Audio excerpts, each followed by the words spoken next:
Celebration already start হয়ে গেছে, সামনেই আমাদের অ্যানিভার্সারি, তার জন্য ছাদেই আমাদের প্যান্ডেল করা হয়ে গেছে।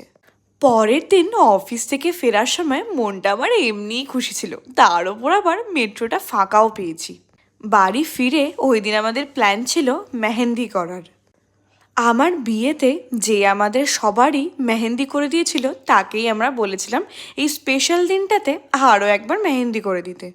এই ডিজাইনটার কিছুটা পার্ট আমার বোন ওকে দেখিয়েছিল, আর বাকিটাও নিজের থেকেই করেছে। আর আমারটা দেখো, আমি একটা হাতে ভরাট করেছিলাম আর একটা হাতে সিঙ্গেল লাইন। ওর নাম হলো সায়ন্তিকা। তোমরা যদি ব্রাইডাল মেহেন্দি করতে চাও বা নিজেদের যে কোনো স্পেশাল অকেশনে ওকে বুক করতে চাও, অবশ্যই আমাকে কমেন্টে জানিও, আমি ফোন নাম্বার শেয়ার করে দেবো। সেই দিন আমাদের শেষ হতে হতে অনেক রাত হয়ে গেছিল, আর এসব করার মাঝে আমার ঠিক 1 বছর আগের কথা মনে পড়ে যাচ্ছিল। টাটা।